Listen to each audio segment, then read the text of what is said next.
Our turkey is ready for its first basting. So you want to take it out of the oven. Make sure to pull that out far enough so that it's easy to grab.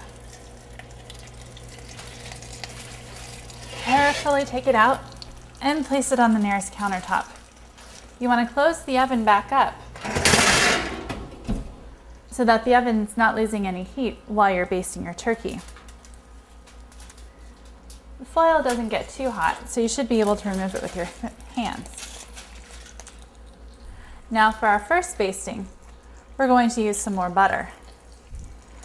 So you just want to have your melted butter ready, and you want to brush it over all of the skin of the turkey.